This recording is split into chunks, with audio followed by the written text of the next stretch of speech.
It's 1805, and I want you to picture the United States Senate chamber as it would have looked then. Forget what you've seen on CNN, forget what you've seen on C-SPAN. You basically have a simple room very similar to the House of Burgesses in Williamsburg. And you have these desks with, chairs right there. They're not very ostentatious. And in the center of the room, you have the chair where the vice president would sit. And at this point, there's senators milling about. The vice president sits in his chair. And the funny part is that if you'd been there the day before, this would have looked like a colonial courtroom. There would have been crimson drapes lining the windows, dark green curtains, a scaffolding for an audience. It would have had the tables for the defense and the prosecution. And that's because there actually had been a trial going on in the Senate chambers. It was the impeachment trial of a federal judge. But the decision to turn the Senate chambers into a courtroom was all that of the vice president. And he did it to make a point.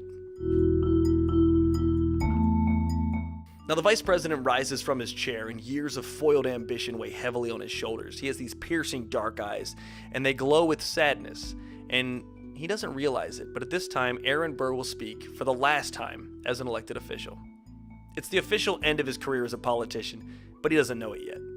His election to the vice presidency actually began with so much promise. At that point, if you were the vice president of the United States, eventually you would become president, and he would have succeeded Thomas Jefferson. But it's actually that election that made him vice president that sowed the seeds of distrust with Jefferson. And eventually Burr finds himself shut out of all decision-making in the administration. He's a political non-entity, and he has no influence. And then he kills the former Secretary of the Treasury. Now, Hamilton's killer starts to speak, and there's a wave of attention that actually moves through the Senate. Now, Burr has prepared no notes, so there's no actual written record of this from his perspective. And he begins with what sounds kind of like an apology. He hopes his fellow senators will forgive him for their disagreements. He says he's always tried to maintain the dignity of office, and to him, the Senate is, quote, a sanctuary, a citadel of law and order and of liberty, and he hopes they will keep the rules of decorum he fought to establish. Now, like I said, there's no written record because it was impromptu, but the best recollection ends with this. Quote, here in the Senate, if anywhere, will resistance be made to the storms of political frenzy and the silent arts of corruption, and the Constitution be destined to ever perish by sacrilegious hands of the demagogue or the usurper, which God avert, its aspiring agonies will be witnessed on this floor. And with that, the third vice president of the United States walks out of the chamber and effectively out of politics. And these large doors slam behind him as he walks out, and there's kind of a chill that goes through the room.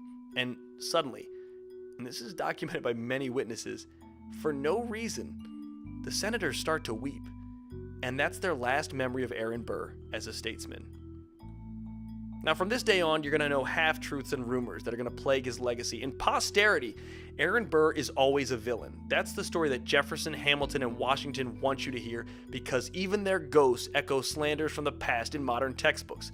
But Aaron Burr deserves a second chance. He is the hero of Quebec. He's Colonel Aaron Burr, and in this episode, you'll see a founding father whose ambition rivaled that of even his contemporaries. The difference, however, is a few twists of fate, and what we know about most of the founding fathers is what they want us to know, what they left behind.